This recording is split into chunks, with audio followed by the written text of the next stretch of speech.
Welcome everyone to our fifth Operations Nation event. As you can tell, it's going to be about procurement, treasury, and cash flow management. Very exciting to see many people joining us for this event and finding your way over here.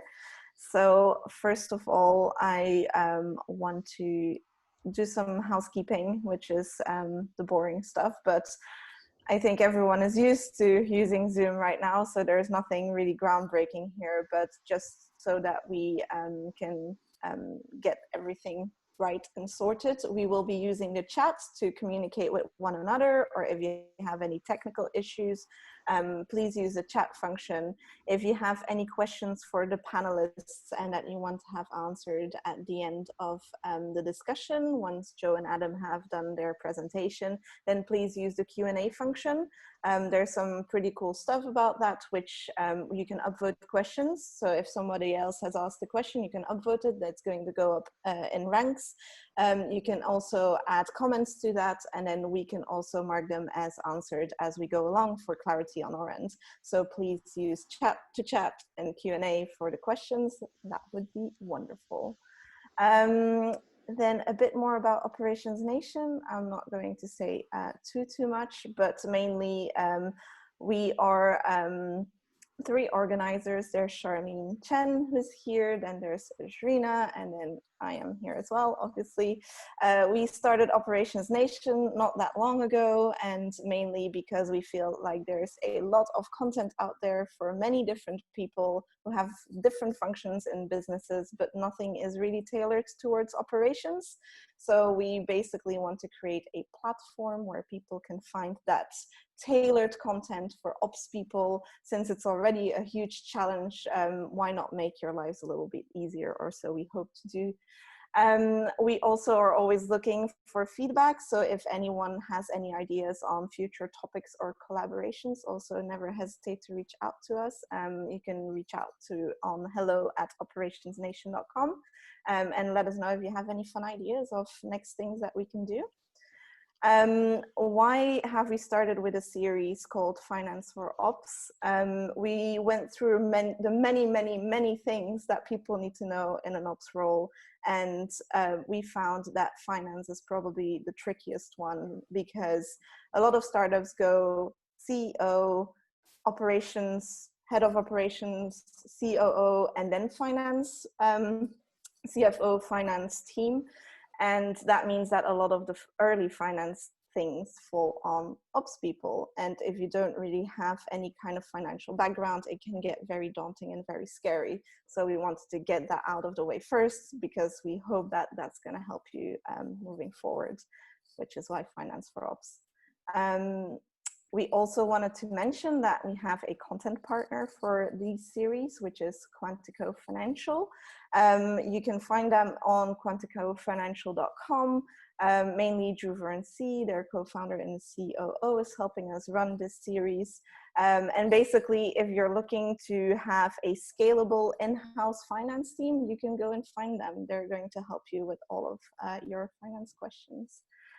And then, without further ado, our speakers. So we have Adam, who is joining us from San Francisco, which is really nice. Thank you so much for joining us. And then we also have Joe, who is joining us. I will let the introductions over to you.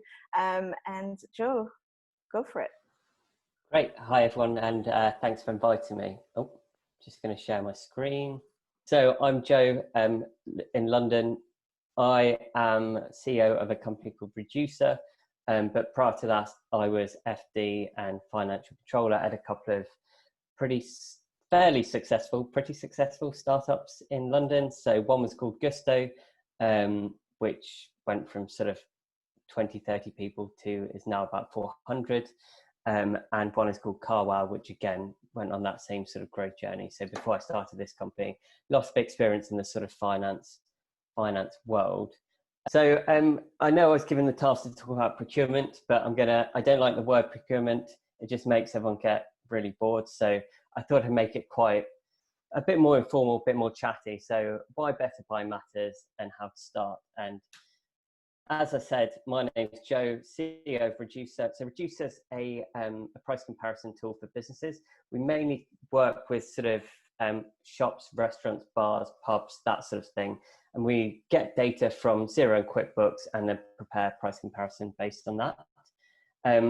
So the reason I think I've got a good experience and I'm able to give you a lot of insight is in that time we picked up about £5 billion worth of spend data, and there's a lot of interesting things and learnings coming out of that. The picture there is the team. We managed to have a socially locked down summer party, kind of social distance, and I am this guy here.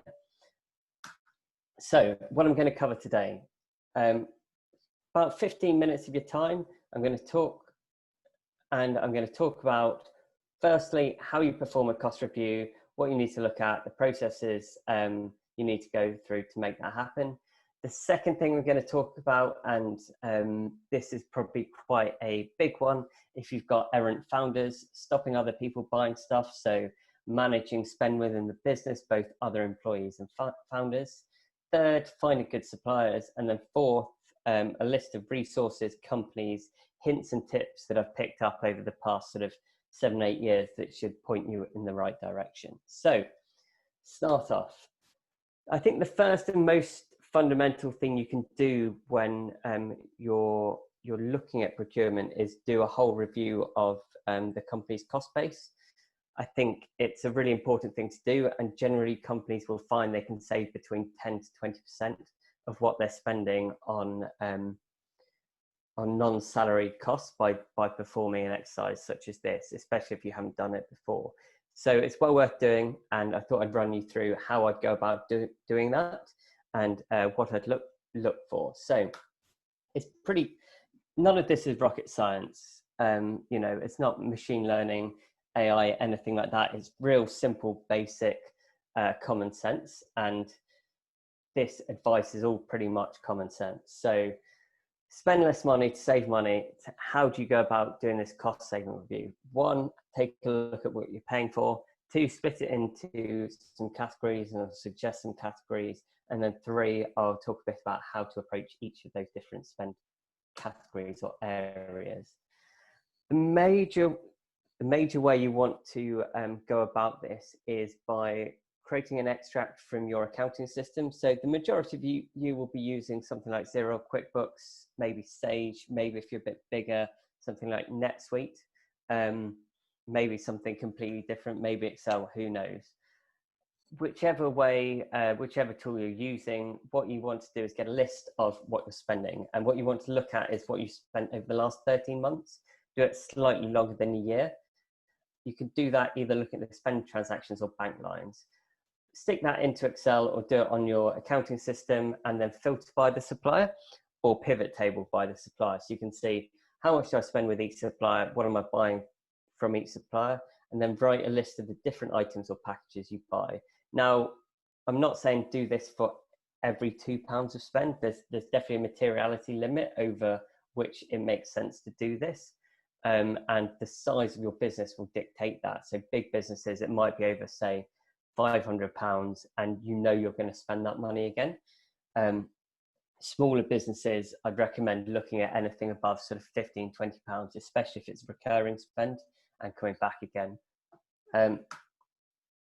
Second step, you're going to split those suppliers and those purchases into categories. Now, you'll already, by doing this, I'd be very surprised if you don't find things that you don't use already.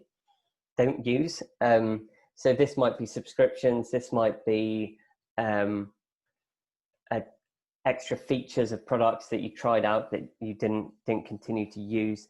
That sort of thing. So that is one category. The second category, and this is a sort of coronavirus, a coronavirus specific category, is things that are paused. So anything that's stopped but you expect to resume. And an example of that would be if you're working from a co-working space or your rent, your rates, those sorts of things. So you're not actually using it at the moment, but you will be in the future.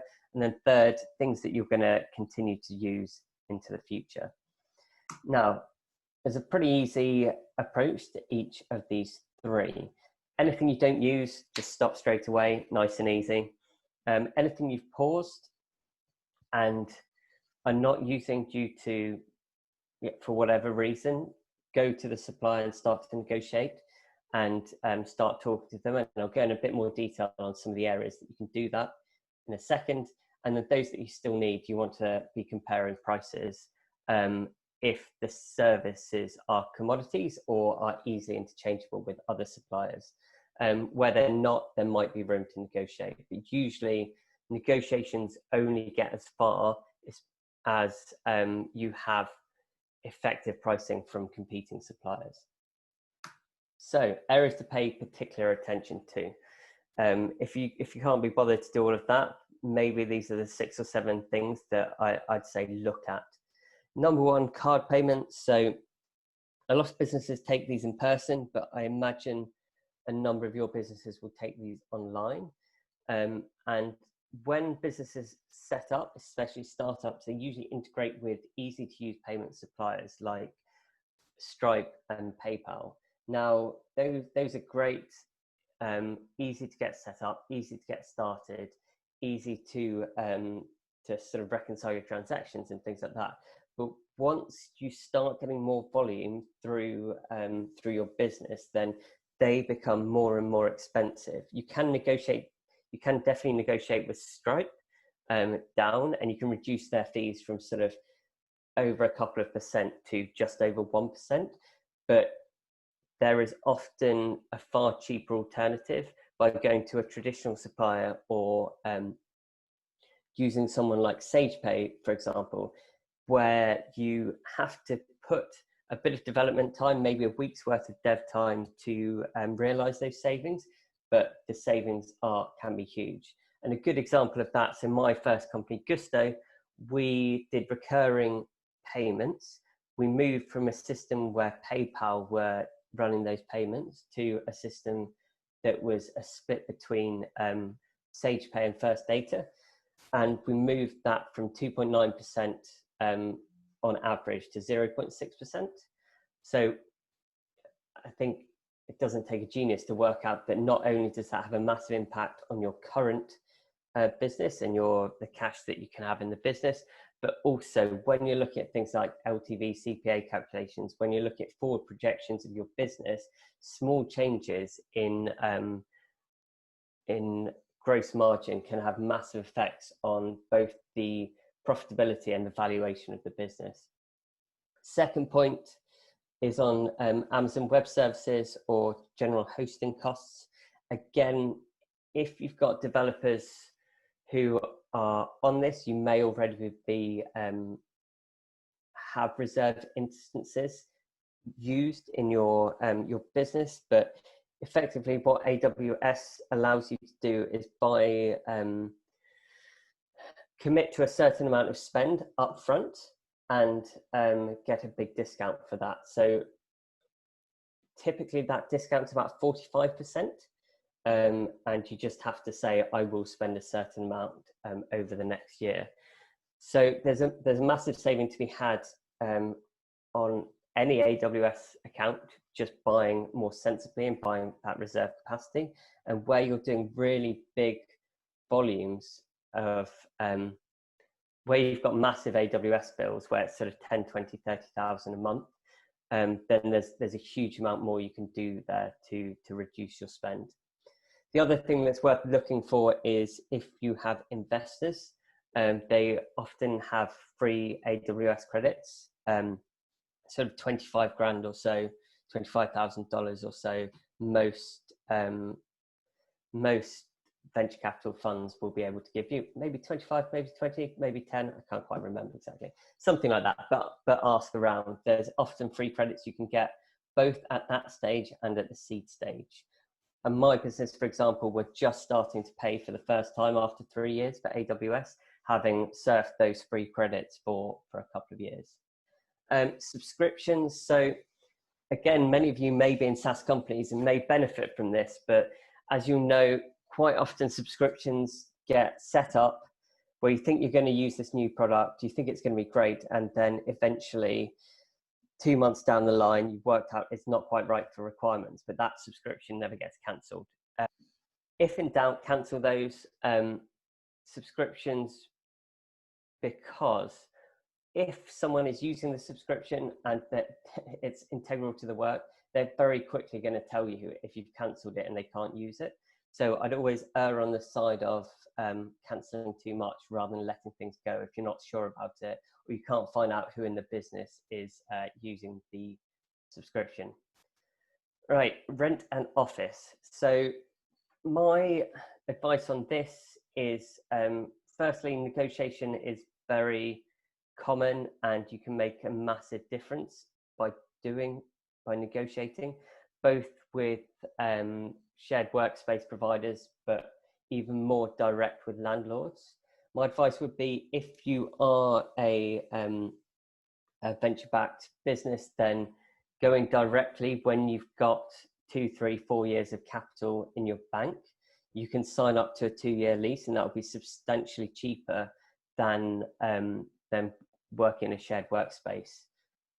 Recruiters, again, the standard fee for recruiters is about 15%, and they can range between sort of 10 to say 30%, and that's a percentage of the salary of the person that they're employing. Where you're going to employ more than 4 or 5 people each year, it makes financial sense to hire an internal recruiter rather than engaging external recruiters, because that cost really does start to go up. I'd say there's an exception in my mind for senior level hires or really complicated recruitment tasks, but general bog standard recruitment, I see a lot of companies waste a huge amount of money engaging recruiters when it's pretty easy to either hire internally or run ads on LinkedIn or Indeed. So LinkedIn or Indeed, you can run ads for sort of £10 a day, or run your job ads for £10 a day, and you'll probably get just as many people applying. Cost of sales. So this is an area people are more likely to be on it. This is things that you sell inside your business already. So if you're a pizza shop, this is your flour, your dough, your tomatoes, your mozzarella, that sort of stuff. People are normally on this, but where it's such a big part of your business, there's massive room for negotiation, and there's massive variation in the prices people are paying. It can be a real competitive advantage to you. So if you haven't looked at it, and you aren't selling software, you are selling a tangible good, then you really should be all over that, because it can make such a difference to your business. Now, the last point I'm going to mention on this, just going to check how I'm doing for time, is contract terms, sorry. So again, these can be really key to extending your runway and giving your business more of a chance to survive and thrive. Payment terms mean how many days after receiving the good do I have to pay for it? And typically these could be 7 days, these could be 30 days, but you can negotiate them with suppliers, and any extension to that across the board will give you an extension to the runway and the amount of time you can run your business. The other thing I'd suggest for businesses that have raised money or have significant cash in the bank is asking for upfront discounts for either prompt payment or for total payment of a long-term contract. As an example of that, so my company, we raised some money October last year, and what we did is we went out, found an office to rent, and we said to the landlord, look, 2 years in the office, what discount will you give us for paying the total amount upfront today? The landlord gets rid of any of the risks that you don't pay, and you get a discount for that. Like, it's a win-win situation. Often it can be a win-win situation. Cool. 4 rules of thumb. More salespeople is higher margins equals more negotiating. So the more times you get called up with someone trying to sell you something, there's more room for negotiation. And that's because where people or companies can employ salespeople to sell their product, the margin must be sufficient to both cover that salesperson's time and effort, which usually means that there's a lot of margin in the product they're selling, and therefore negotiation is possible. So some areas where that is pretty apparent is foreign exchange. You'll always get people trying to sell you that. Recruitment, you'll always get people trying to sell you that.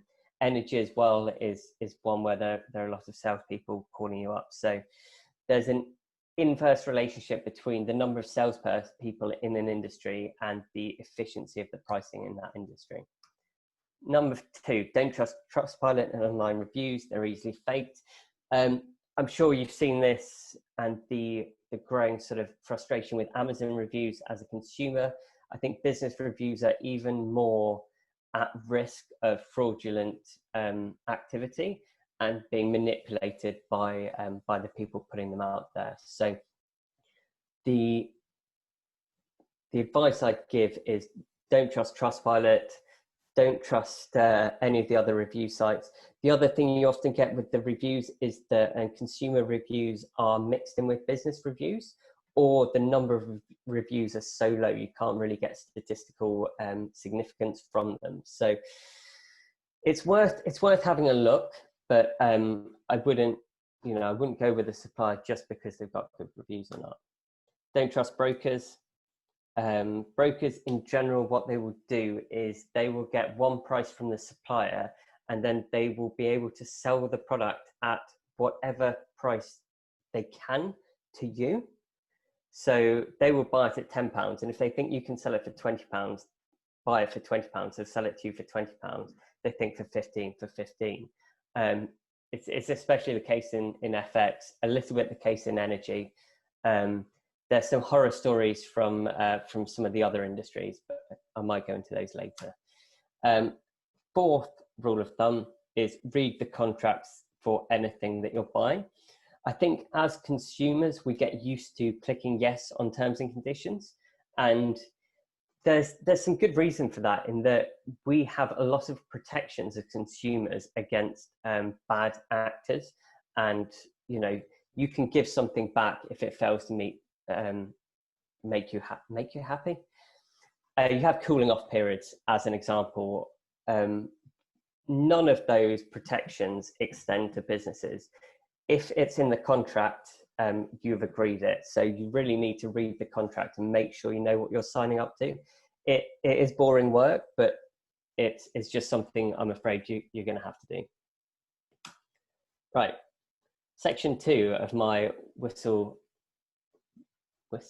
my very quick tour of procurement and buying money. This one's a bit quicker. How to stop other people spending money.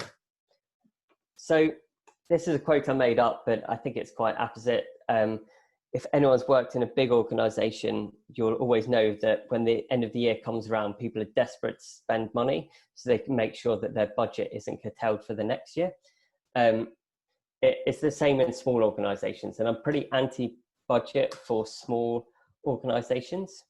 And I think there's a good way to set out your stall to stop people excessively spending in your company. So one is use principles, not rules. So principles are things like spend it like it's your own money, rather than you can spend £10 on lunch if you go after the office or if you go visit a client. People react a lot better to principles than they do to rules, and it means you don't have to write hundreds of rules to keep people in line. 2, give firm and solid examples of people buying stuff that are acceptable and not acceptable. 3, get a reputation for being tight. I'm sure everyone who worked with me at either of my last businesses will kind of say that I had this reputation, that I wouldn't let things go and I'd be on top of things. And I think there's a lot of value in getting a reputation for being tight early on, because then people don't come to you with really stupid suggestions. That said, people did try and get me to buy a slide at one point in one of my offices, which didn't happen. 4, be tight, but spend where it matters. I think things like employee engagement, employee benefits, client entertainment, all of that, like just go for it. There's huge returns from some of those investments. Fifth, if you need to take away access to cards or Amazon, I think this is especially one for founders. If you have an errant founder who's always buying stuff that they shouldn't be, you can say that you're trying to get control of the Amazon account. Too many people are buying things, and you're just going to set it up with the finance email or the ops email to get everything to come into the same inbox. Then they have to come to you to buy things, and it just sort of stops them a little bit. Not saying they shouldn't have that right, but it just means that they'll have to think twice before doing it.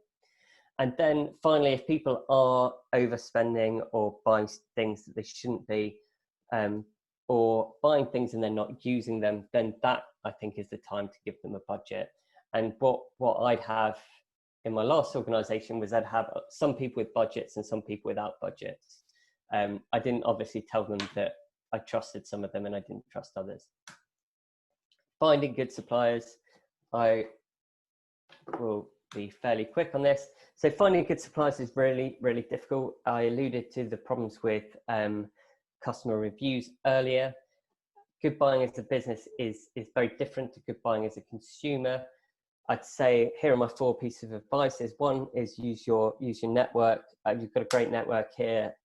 I use my network extensively to try and find new suppliers when I'm looking for an accountant, telecoms provider, something like that. You want people who've had actual experience working with those providers, and quite often you want an introduction to a person, not a company.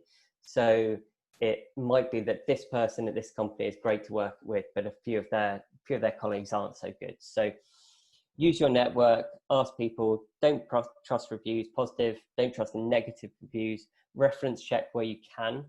And then my last point is what I like to do is I call up the customer service helpline if anyone I'm going to use as a supplier, just to check that there's someone there to pick up the phone and it doesn't take hours for them to pick up. It's a really easy thing to check. Hopefully it takes 20 seconds and then you're happy. If it takes 10 minutes, then you know that that's not the right supplier for you. Right, I've got a few sort of random other things that I've put into this presentation that didn't really fit anywhere else that are in this section, which is my final section. So 1, don't trust comparison searches for B2B. I think if you've ever tried to buy anything as a B2B buyer online, business to business buyer online, you will end up with a box like this, and it might be for card payments, it might be for whatever. You just slowly enter your details, and at the end it asks for your phone number. You're like, oh great, I'm going to get the a comparison at the end of it. And that's never what happens. What happens at the end of it is your phone number gets sold on to 5 or 6 different companies who just call you and try and sell to you. So there's no actual comparison involved. It's just a case of selling your lead on to people. And there's one company that owns hundreds and hundreds of websites that does this. So be really wary of using anything that looks anything like that. Number 2, again, as I said, random points, but I think this one's a good sort of way that you can.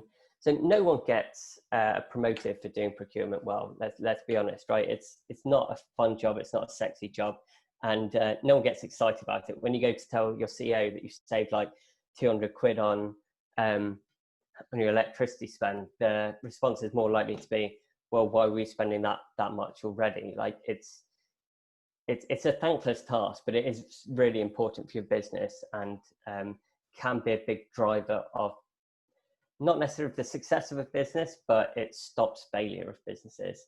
This one's a nice to have sort of cherry on the cake, and it's signing up to Amex as a business. You can link your Amex account to Google and Facebook ad spend, and then start getting points and air miles off that. As an example, in my last company, we were spending sort of up to $250,000 a month on some of those things. So you imagine how many points we were racking up with that, and the travel and the upgrades we could get from that if travel were allowed. Yeah, it's a really easy thing to do. The cost is very low. Right, companies that can help. I'm pretty much near the end now. So the sad reality is there are not many companies working in this area, and not many companies doing anything great. We're trying to change that, but we're moving one step at a time. So, you know, we only cover a couple of areas at the moment. Managing expenses and foreign exchange cards. So this is another piece of advice. Where you are buying software from America or Europe, and it's denominated in US dollars or euros, and you don't have a US dollar or euro account, then you can get a foreign currency prepaid card, which costs you, I think it costs about £5 a month, and you can put all the spend through there, and that will save you significant amount on your transaction fees, because those transactions are given to you at spot rate, and you don't pay anything for them, as opposed to if you do it through your bank, where you'll be paying sort of a couple of quid every time you make one of those transactions, and it really starts to add up. So people like Soldo and Pleo do that sort of thing. They're prepaid cards, so you can give them to employees and set what sort of things they can buy, set limits in different areas, and track their spend really well.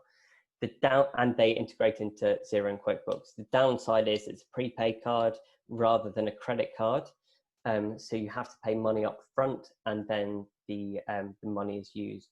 Whereas if you go with someone like HSBC or Santander for your company cards, it's a real pain to use, but you get a sort of extra 40 days working capital in there on the things you buy in there, which again can make a business if a lot of spend is going through there.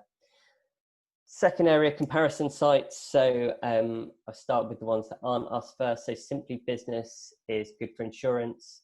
Bionic is a competitor of ours that do energy, telecoms, that sort of stuff. Producer, what we do is we do price comparison across electricity, gas, water, card payments, waste and recycling, mobiles, fuel cards. I feel like there's one other. We do a little bit of hosting, but not the AWS stuff, more of the small scale stuff as well. And we link into your finance system. So you connect yourself to your finance system, and then we create a report telling you where you can save. It takes about 30 seconds or so. So we're great. FX for small amounts.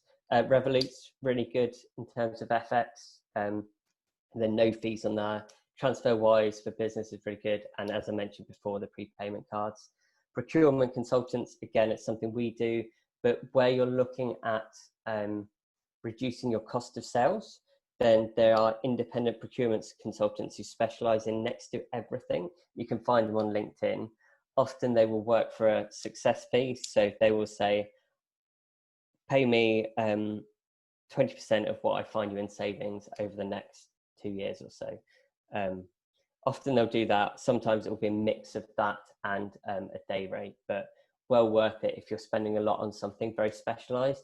Food and drink is really big there. Things like packaging, all of that sort of stuff, well worth looking into someone and at least talking to them.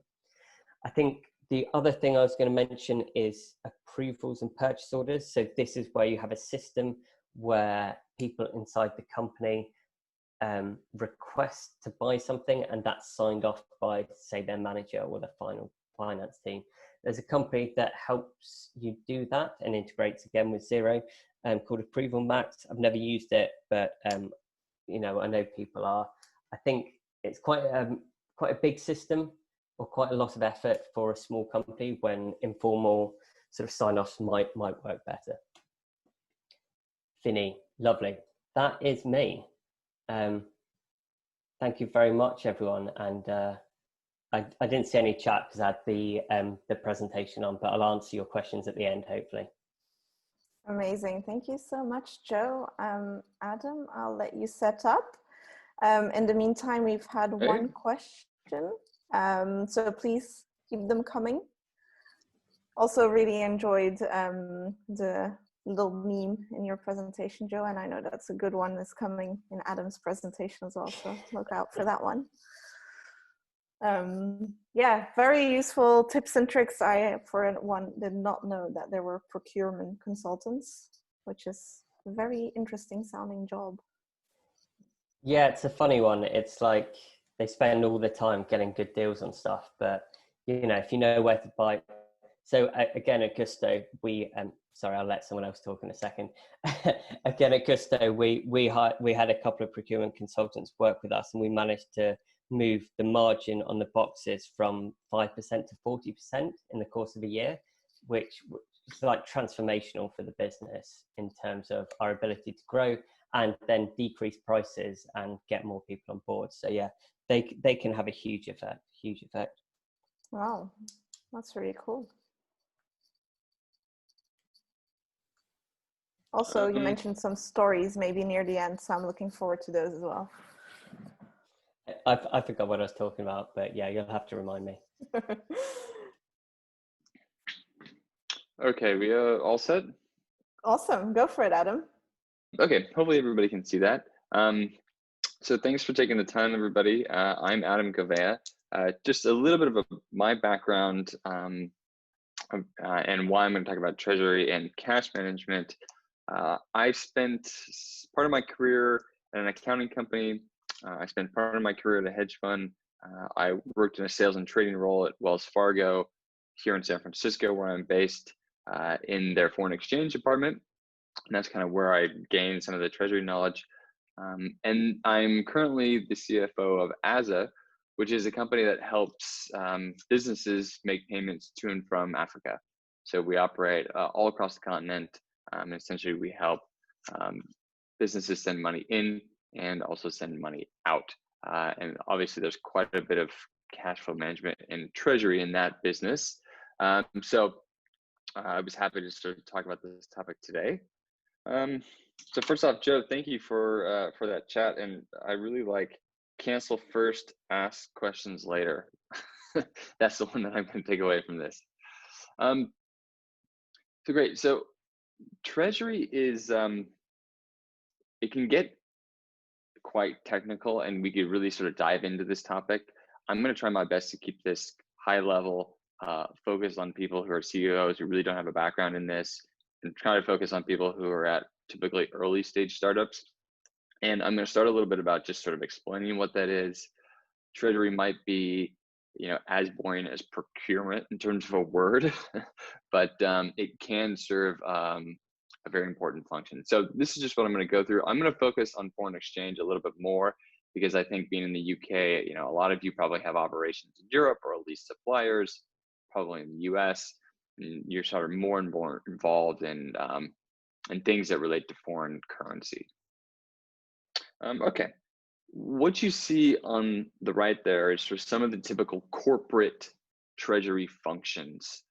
A lot of these things you probably aren't familiar with. Some of these things might sound a little bit like jargon, but this is really what sort of large corporates focus on. Now, from this discussion, most of you probably deal with cash positions, forecasting, and probably FX management.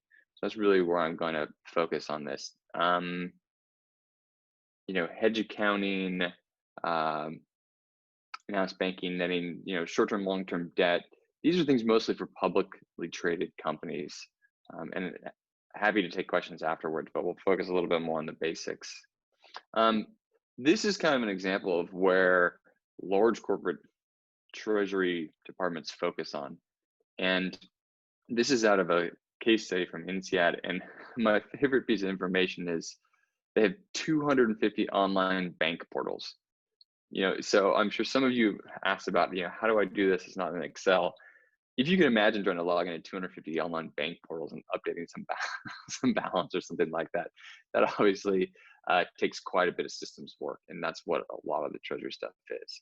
But in the context of early stage companies, startups and things like that, really what you're going to probably focus on is foreign exchange. Okay, so just to kind of go through an FAQ, and I'm going to basically echo what Joe said, is that, and I'm going to slightly modify his point, is that I used to work at a bank, so I'm jaded. They do charge a lot. They are typically expensive, especially for small transactions. So TransferWise as a product, I think is great. Joe mentioned Revolut, which I also think is good. And in the UK, there are a lot of other types of brokers and things like that, which you can probably shop around and get some relatively good pricing. Now, this is specifically for what I would call basic currencies, euros, sterling, dollars, things like that. If you make payments to Africa, talk to me. But they'll cover the kind of basic that most of you are faced with. Now, if you do larger transactions, and some of you might be in a position where half of your operating budget might be in a different currency, then you can go to your bank and do the larger transactions. The piece of advice that I would give is to negotiate upfront before you actually do the transaction. And essentially, you want to kind of set the tone upfront and know exactly what you're going to pay. And for something that's large like that, you can actually negotiate them down quite a bit. This is sort of an example and a question that I get quite a lot. Timing. When do I convert currency? So I have this, in this example, we're talking about a subsidiary in Portugal. They have monthly expenses that's in euros. I have all these pounds, when do I convert? Now, depending on your own situation, there's kind of two answers to this question. If you're raised a bunch of money and you happen to have 2 years of your budget sitting in your bank account, this could be an opportunity where you may want to hedge it up front, or you may want to buy some of this euro in advance. And that is an easy way for you to sort of guarantee what your budget is going to be and what those expenses are going to be in your local currency, which in this case is going to be pounds. Now, if you're a company that is cash flow positive, the company sustains itself, you're not raising that much investment, and you don't have that much cash, then what you want to do is think about this on a systematic sort of fixed amount interval. And the picture essentially is a graph of the euro to pound exchange rate that fluctuates over time. And it's quite volatile. It goes up and down quite a bit. We, having gone through Brexit, all about that. And if you just pick spots every month on the graph, it actually smooths out quite a lot of this quote unquote volatility, and you can get an average exchange rate. And more importantly, you take the decision making out of it. So you don't have to explain to your CEO, you don't have to explain to your board, oh, why did you convert at this time? You can just say, hey, look, every month, the beginning of the month, we're going to exchange a month worth of budget, and we're going to average it over over time. And that's an approach that most of the banks, a lot of the specialty companies are going to advise big corporates to do.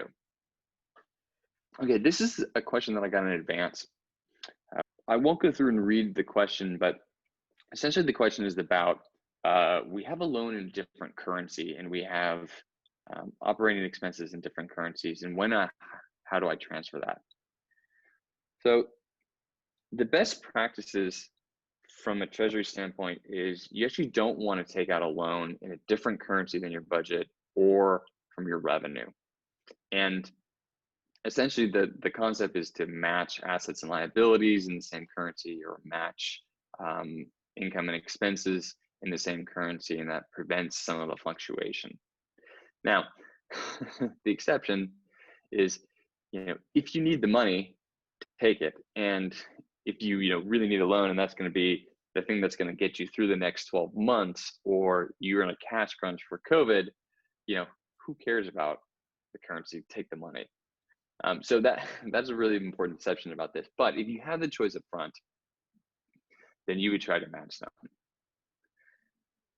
Now, how would you think about this? So the way that you want to think about these sort of different currency loans and things like that is, where do you need the money, and where do you need the money quickest, right? Where are you generating revenue? Where are you not? And think about it from kind of a short-term perspective, and then sort of a long-term perspective. And then think about when the loan will be paid back and in what currency. So unfortunately, I don't have all this information in the question, but if I just sort of talk through the framework that I would give advice to anybody is to say, okay, well, if you have a loan and it's going to be paid back in dollars, if you're planning to trade in the US and sell your product in dollars, then you have the ability to pay back that loan in dollars, and I would try to keep as much of it in dollars as possible. Now, if you're setting up in the US because you want to set up an engineering team in Silicon Valley, or you want to put sales in New York or something like that, and essentially if it's a cost center, then you're never going to generate dollars, and you want to actually maybe think about hedging those, or at least use them in pounds first. Now, if you're going to generate dollar revenue, then it makes it a little bit easier because you have less of a currency exposure.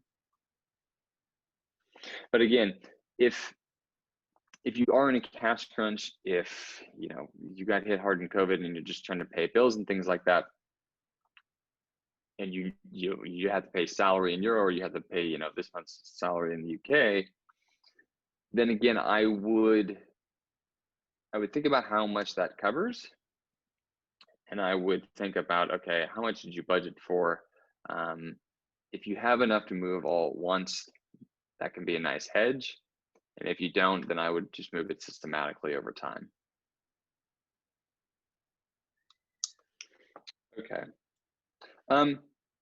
So just to talk a little bit about hedging in general, and this is probably a phrase that most people have heard. Some of you probably know a little bit about it. The thing that I would start off and say is that probably nobody here has any KPI that's related to foreign exchange, I would guess, unless this is your actual business. And what this sort of comes down to is that, especially in a fast growing company, your time is so valuable and you have so many things to focus on. And, I think Joe said something, nobody's gonna get promoted for doing procurement well. And it's a little bit in the same thing of, in the best case, you're gonna save a little bit of money, but there's really no thing that you're gonna go to your board or take to your CEO and say, hey, I got this great hedge. And she's probably going to ask, well, how much time did you spend on this? So it's certainly worth considering whether you have a material expense or the potential to lose several months of burn.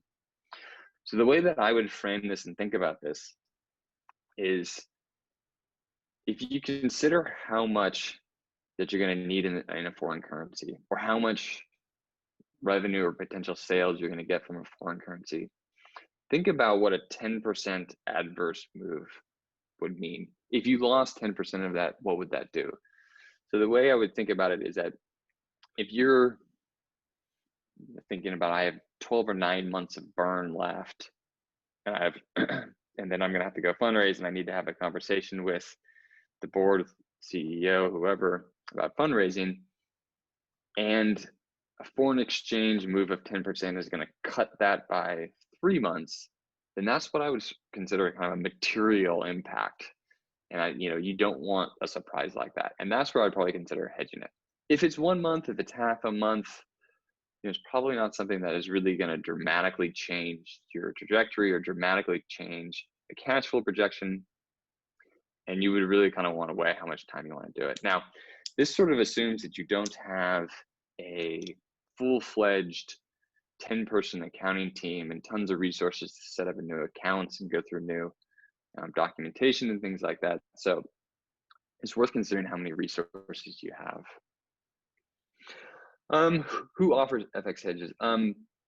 Again, obviously banks. I say largest, if you have a bank account with Barclays, with NatWest, with RBS, obviously they're going to offer that product.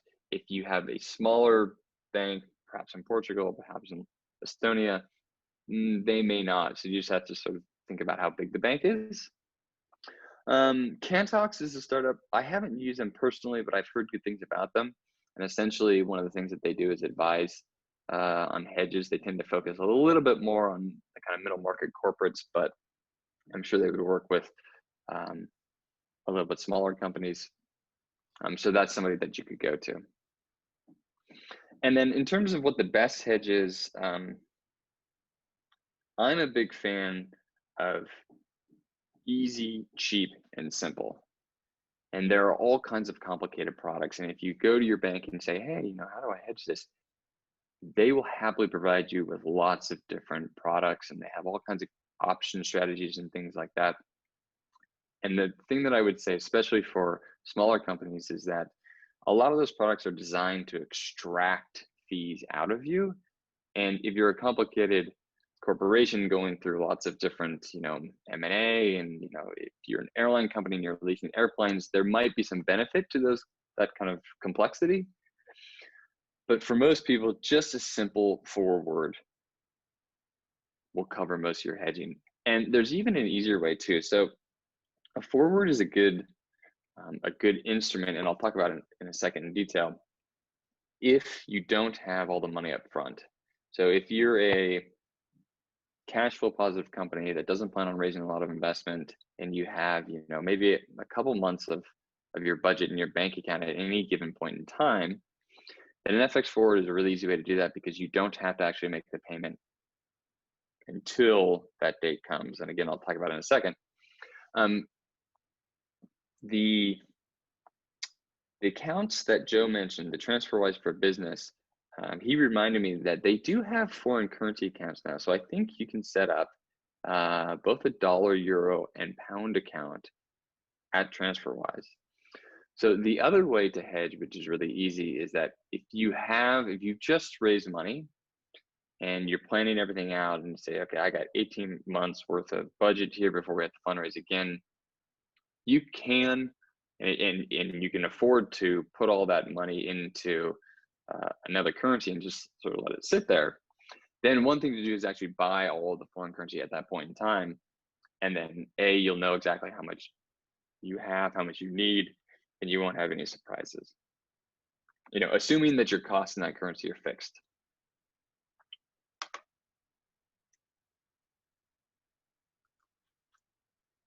Okay, so just to talk about this a little bit in more detail, and again, we could go down this rabbit hole a little bit more, but I'll just kind of keep it simple. So essentially what this is that it's a way for you to lock in the exchange rate now at some point in the future. So if you imagine, let's say you need to make some big, let's say you're going to buy a piece of software, you're going to buy a piece of IP, and it's coming out of Germany or someplace like that, but you're not going to actually do it for 6 months. So one way to do it is to say, you know what, I'm worried. If you're worried what the exchange rate is going to be in 6 months, you can lock it in today. And it's almost like an insurance policy. And so essentially the mechanics of it allow you to lock in a price today, but you don't have to pay for it until 6 months or until whenever you actually want to make the payment.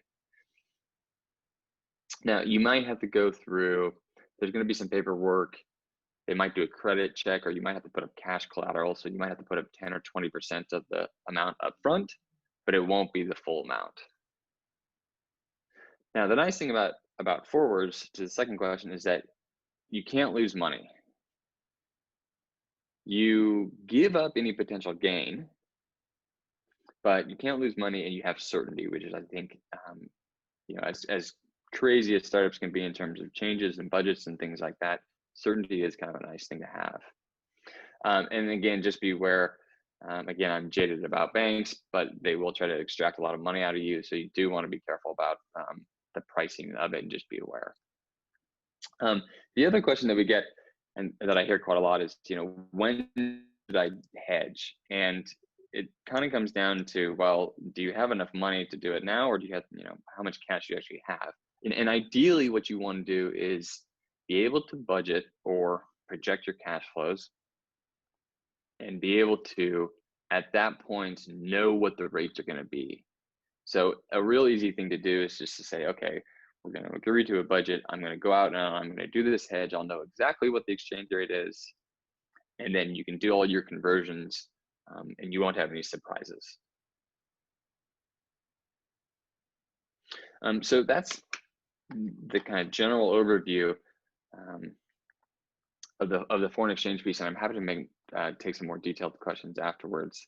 But just for the sake of time, I'm going to kind of move on to cash flow management. All right, well, I'm in San Francisco and there's been fires all over, and they're not in San Francisco, they're miles and miles away, but it's totally dark here right now.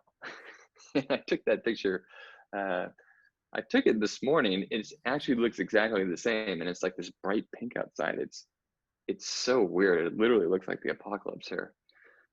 So I thought I'd just share that with you. Great. Okay, so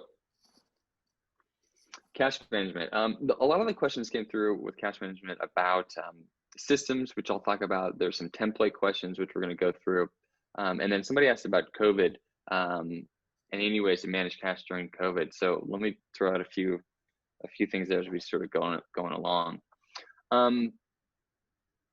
These are the areas that I'm going to think about. And the purpose of starting with working capital is that for non-finance people, there are some elements about working capital, about your particular business or the business that you're thinking about, which you want to consider when you're fundraising to figure out how much cash that you have.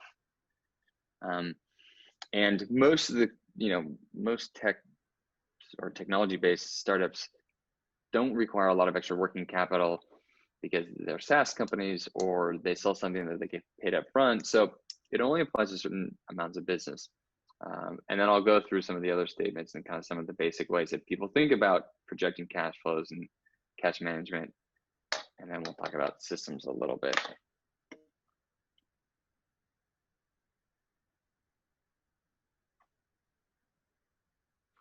Okay, so just to touch on this, there's lots of different definitions of working capital. You can see the accounting one there. If you go to the bank and you say, hey, I need a working capital loan, they generally know what that is and have a sense of what it's used for. The easy definition is to say, like, how much do I have in the bank right now? I log into my bank account, what's in there? Yeah, who hasn't paid me yet? And who do I owe money to? So these are sort of that's the kind of basic definition of it. Now, I'm going to get to an example a little bit later and bring this up, but the important part here is that if you have things like physical inventory, if you pay people, like if you run a staffing company and you have to actually pay the people that are working before you get paid from your customers, these things are going to come up for working capital. Okay, so let's just move on. Okay, so in terms of short-term cash forecasting, and I would say, cash management, I'm going to focus a little bit more on the shorter term, 6, 9, 12 months. It's great if you go out and you raise a big round and you have 2 years of budget in the bank and you don't have to worry about it, right? That's not when problems come up usually. It's usually when you have 6 months of cash left and you need to make sure that you can, get through a fundraise or something like that. So these are things that will cause issues, particularly if, let's say, you don't have a fully staffed finance team. I think it was mentioned earlier that finance and accounting is usually like the last thing that people hire for. So you probably don't have 10 people that are sitting there going through and making sure that you have, all these things sort of up to date, or at least are thinking about these things. So these are some of the things as an operating person that you just kind of want to be aware of that affect cash, and certainly in the short term. Joe's comment about reading the terms of things was really great. And what I would add to that is that not only do you want to read the terms, is you want to actually write down and track some of the data, and in particular, the payment terms. And this does help when you start to have larger contracts and you have 15 different suppliers, vendors, customers, things like that. Negotiating when you pay people, it does help a little bit from cash flow management, and at least trying to save some cash. So not only do you want to read them, but you also even want to start to negotiate those payment terms. The other thing is around COVID. What are ways maybe to address some of these short-term things around COVID? The nice thing about COVID that I have experienced is that it is cloud cover for anything that goes wrong, in the sense that you can call up all of your suppliers, your vendors, your counterparties, whoever it might be, and you can probably negotiate, whether you need to negotiate with them or not, whether you need to get better terms, whether you need to reduce the cost, whatever it is, everybody's probably willing to negotiate at this point. So it can be a really good opportunity to, call up everybody and just say, hey, look, I've been hit hard. I need to, if you can reduce the cost, that's great. Or if you can extend your payment terms, that also will help in terms of saving cash. And again, in some cases you might really, really, really need to do that. And hopefully everybody that's on the call did that a couple months ago. And in some cases, it might be beneficial to do it whether you really need to or not. Okay, some of you asked in the Q&A about templates and about ways to manage cash flow. And then some of you asked about how do you scale it out of Excel? And I listed earlier, there's kind of 4 general ways when you think about cash flow. And I'm going to start here with just a basic P&L statement. For some of your businesses, your income, your profit, whatever line is at the bottom is going to be really, really, really close to what your cash flow is. And it's going to be most likely in some cases, a good enough estimate of how much cash you're burning for most businesses. The trick and the key is to understand when it's not, and that's what we're going to talk about a little bit here. So there's generally 3 ways, or there's 3 versions, sort of Excel type templates that people will use for cash flow and certainly short-term cash flow. One is called a 13-week cash flow statement. It actually comes out of distressed companies that are actually in bankruptcy. They actually will put these together. And not that any of you are in this situation, but it's a very easy, intuitive way to just understand how much cash is coming in and when. And it doesn't really focus on the right buckets. A lot of times accountants will focus on what bucket do I put something in. These things just focus on how much cash is coming in the door, how much is going out. And again, I'm happy to share this this sheet afterwards. The cash ladder is kind of the same idea, and this is a simpler version. And I would guess most of you have something like this somewhere. And I'm just going to tell a quick little story of where cash management and understanding the nuances of your business is important, or new products. There's a great book called Shoe Dog, which is written by Phil Knight, and it's this founding story of Nike. And he talks about this actually, and he talks about how Nike struggled for years of not having enough working capital, enough cash to grow their business. So what I've laid out here is at the top is just revenue. This is just money that comes into customers, and I'm gonna make this a little bit bigger so you can see it. This is inventory purchases. Now you can fill this in, and in most cases, if you're a software company, you don't have inventory. So this only applies to certain types of businesses, and forgive me for that, but it's a good example. And then you have your basic expenses, right? Your rent, salary, all that sort of stuff. And it's broken out by weeks. So in this story, you'll see these figures a lot, and sometimes investors will ask about these. Days of sales outstanding is essentially how many days you give your customers to pay you. If you run a subscription model, they pay up front, so this doesn't apply. If you if you work with some really, really large corporates or maybe hospitals, they probably try to negotiate this, and maybe you give them some time. Days of inventory on hand is basically just how long do you keep your inventory. So in this case, let's pretend like you're a hardware company and you buy chips and you improve the chips and then you sell them to your customers. And then days payable outstanding would be how many days you have to pay your suppliers. So in most cases, for smaller companies, you don't have a lot of negotiating leverage. This is oftentimes you may have to pay up front. So in this little story, over these 3 weeks, if you look at this sort of basic P&L statement, this is a profitable company, right? Bottom line is profitable. But what you're going to see is that they're going to have cash problems. And essentially what happens is that it takes you, let's say it takes you about a month to take the chips, get the chips, and make your improvements and resell them. So you have to pay all of your suppliers up front. if you get your chips, you start to work on them. At the end of the month, you're going to pay all of your salaries and all that sort of stuff, pay all of your rent. And then let's say, okay, week 5, you sell them. Great. Now, you gave your customers a week, so they don't pay you until week 6. And one, dirtbag missed the payment and, was week 7. Now, what you're going to have to do is you're going to need to buy more inventory. And your team is going to continue to kind of build and improve that. You're going to get more software and you're going to keep selling. So you sort of go through this cycle. And then essentially what happens is that, at the end of the month, you got to pay rent and you got to pay salaries and all that sort of stuff. You sell your chips, you get paid, and you repeat. Now, what happens is that when you look at this and you look at what an opening cash balance would be, and you think about the changes, everything is fine. But what happens is you don't actually have enough money to make your inventory purchases when you get to this point. So this is actually negative. And this is the story of kind of a lot of companies and a lot of struggles. So the comment here and the point is that when you're planning for and managing cash and doing fundraising, if you have a business model which requires some payment before something else, it's worth spending time to kind of model these out and understand how much you need. And again, this is what working capital is about.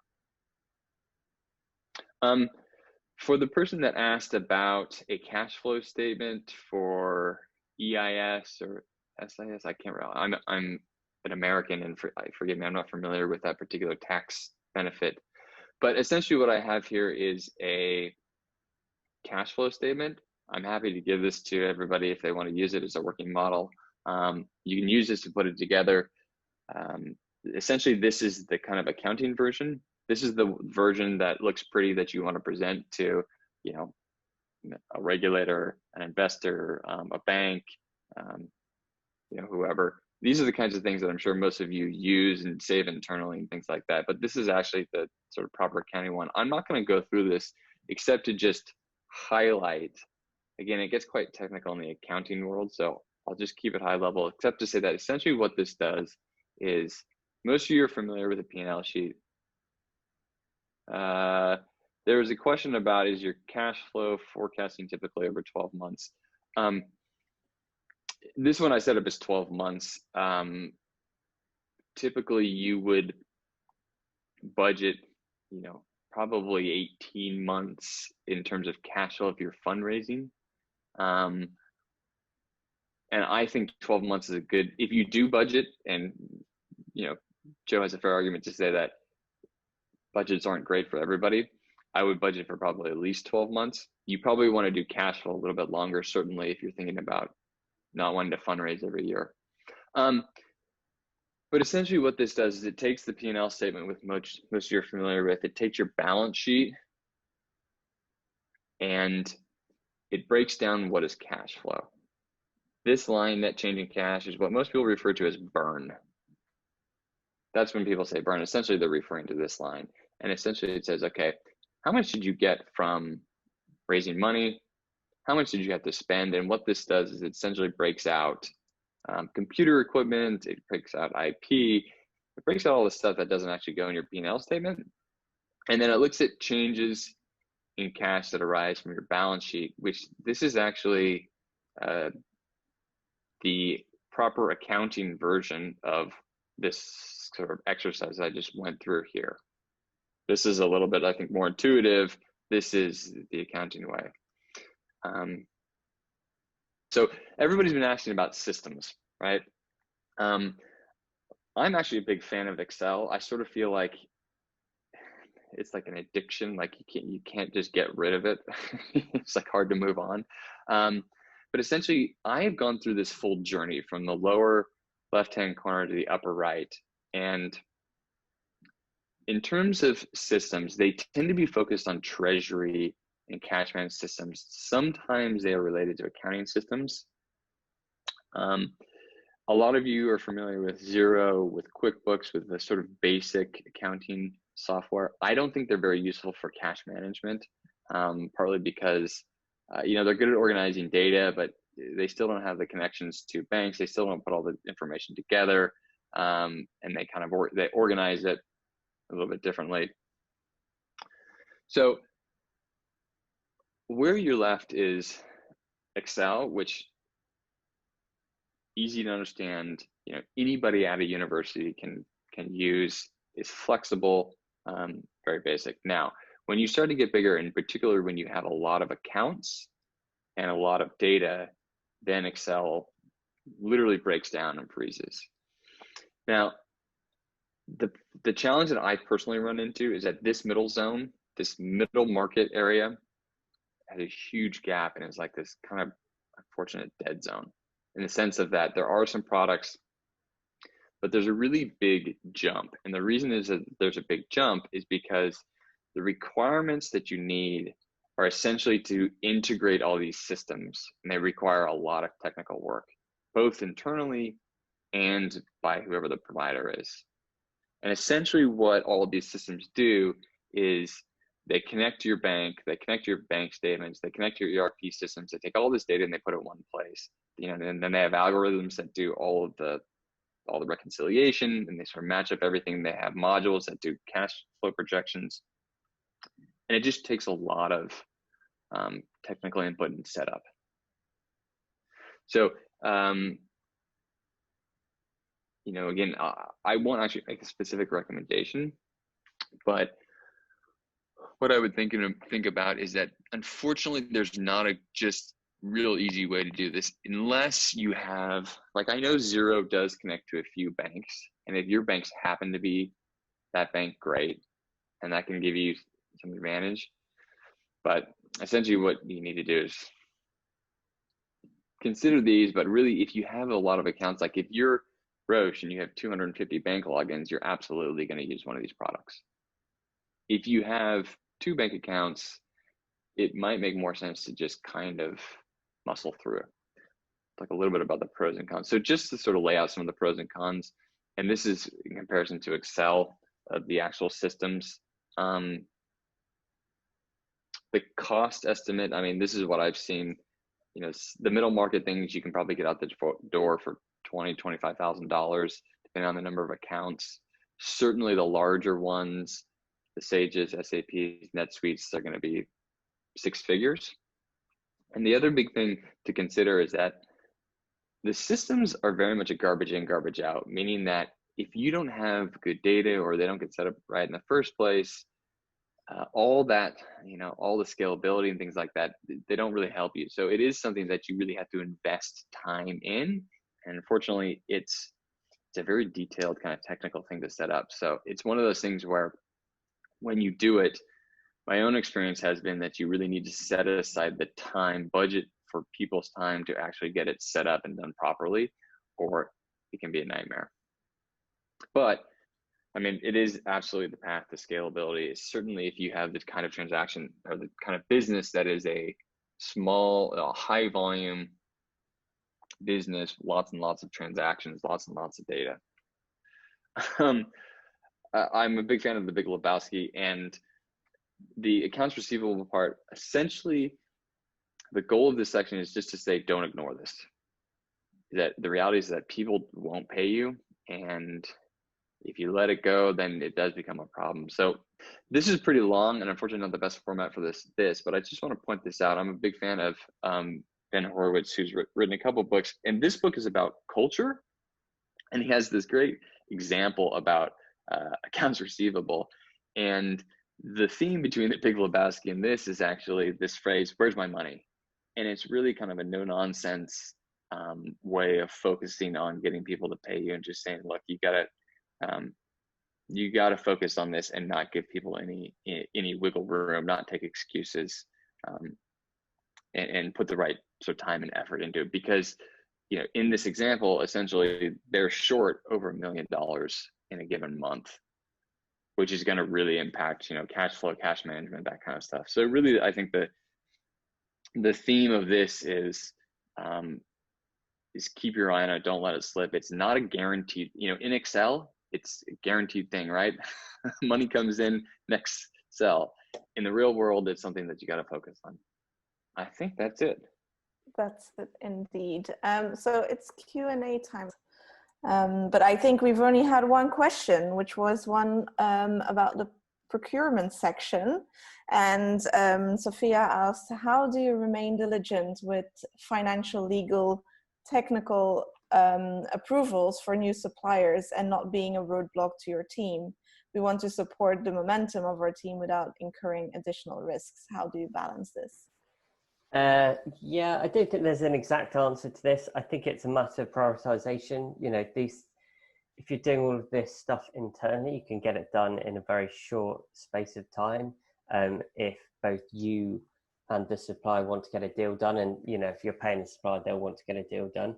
So I think it's a matter of making it important for yourself, and yeah, just make it a matter of priority and getting it done. Because I think you're right. The worst thing as a finance team or an operations team you want is to have a reputation for being slow or slowing things down or getting in the way. Like that, even if that happens once, that's not good enough. So it's about having the resource and having flexibility of resource where supplier negotiations are really important, and getting something on board is really key to just putting the resource into doing it. Amazing. Thank you very much. Any other questions? Or has everything been explained really, really, really well? I had one actually, Joe, for you as well, about any kind of fun success stories in negotiation, and any moments when you were not expecting something to be as good as it turned out. I think I'm constantly surprised by how far you can get with negotiation. I think I often, you go into these discussions being like, well, we might as well just ask for something and see if they say yes, and surprised at how often that happens. I think again, at Gusto, so we started off with delivery costing us like £8 for national delivery. And then after 2 years, that was down to below sort of £3, £3.50 for the big boxes. And we never thought that was possible in our wildest dreams. We'd sort of put a sort of 10-20% decrease in the cost of that. So there are quite a few ones. I mean, I just get annoyed though when I buy something and then later find out I think I've got a good deal, I've negotiated really hard, and then the business next door to me, or some of the data that we've seen shows that I could have got a lot cheaper. So yeah, it's really tough to know if it's working well. Yeah, makes sense. Thanks for sharing. I think we have one more question. Yeah, in chat, there's a question that snuck in there about managing currency variance in reporting to, say, investors when working across currencies, i.e. budget versus actual current estimate. How do you manage the impact of currency on the expected performance of the business? So is the question about how you actually manage expectations of investors, or literally how do you make sure that there is no impact? The first point that I would say is one, expectations. Yeah.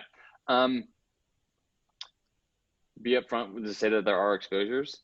My experience has been is that it's one of those line items that the investors, unless something really, really bad goes wrong, which is probably not the case, they're really not focused on that, because what you want to be able to say is that, your underlying core business has been growing, doing well, whatever the story is, and that whatever fluctuations in exchange rates have, as the business gets bigger, you will have a full treasury department to manage that risk, and you can mitigate them. And there's all kinds of ways to sort of deal with that when you get to that stage. But in the beginning, you're really trying to focus on whatever those sort of core metrics, KPIs are to move the business forward and grow the business. And this is why I said, and Joe's point is that, oftentimes my experience is that it's not a hard discussion because they're more focused around the actual core business. Again, if you have a material exposure, which is worth discussing hedging, bring it up and you can say, hey, you know what, we hedged it, or you say we hedged half of it. And then at least you have made an effort to mitigate it. And I have yet to find the discussion quite difficult. And yeah. The other thing too is that if you actually just split it out on line item and you making sure that you're showing it places, that also is helpful.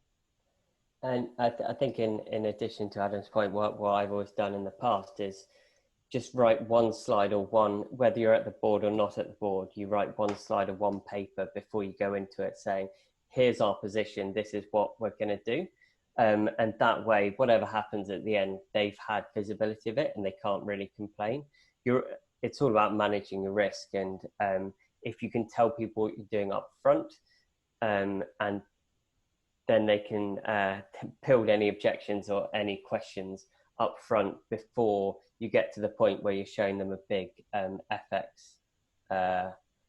risk with some risky derivative or something you shouldn't have taken out. That'd be my advice. Yeah, actually, that's probably harder to explain is why did you buy some exotic options derivative structure to do some crazy hedge that's going to be hard to account for or anything like that than actually just a loss itself. Amazing, thank you. I think that must be it on the questions. Great, and if anybody has more detailed questions or wants to actually go down the rabbit hole of some of that stuff, happy to. I think, Charlene, you have my email. Happy to leave my contact number or anything like that for anybody who wants to chat. And we'll get you those templates. Maybe it's best to email them out rather than post them someplace. That'd be amazing. Thanks so much, Adam.